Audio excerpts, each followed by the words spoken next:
Hello everyone, আসসালামু আলাইকুম। Welcome back to my channel. আজকে আমি হাজির হয়েছি মজার একটি রেসিপি নিয়ে, তাই তোমাদের সাথে সেটাই শেয়ার করব।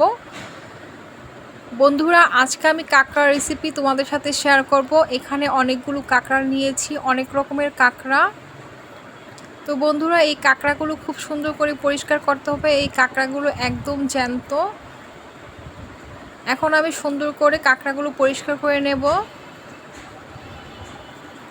আমার কাঁকড়াগুলো খুব সুন্দর করে পরিষ্কার করে নেওয়া হয়ে গিয়েছে। দেখতে পাচ্ছ, একদম চিংড়ি মাছের মতো দেখতে লাগছে, আর চিংড়ি মাছের মতো মজক। তো চিংড়ি মাছের মতো মজকগুলো হলুদ হলুদ কত সুন্দর লাগছে। এখন আমি মশলা মাখিয়ে নেব। এখানে আমি হলুদ গুঁড়ো, মরিচ গুঁড়ো, ধনিয়া গুঁড়ো, জিরা গুঁড়ো, স্বাদ মতো লবণ, আদা রসুন বাটা সব কিছু মিলে আমি মাখিয়ে ম্যারিনেট করে নিয়েছি 30 মিনিট। 30 মিনিট পর আমি সয়াবিন তেলে ভেজে নিচ্ছি।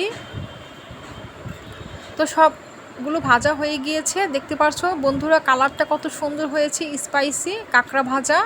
তো এটা খেতে কিন্তু খুব দারুণ লাগে, একদম চিংড়ি মাছের স্বাদ। তোমরাও কিন্তু বাসায় এরকমভাবে ট্রাই করতে পারো আমার মতো। খেতে অসাধারণ মজা। এই কাঁকড়া পুষ্টিগুণে ভরপুর। আমার এই রেসিপি ভালো লেগে থাকলে প্লিজ তোমরা পাশে থেকো। আজকে এই পর্যন্ত, আল্লাহ হাফেজ।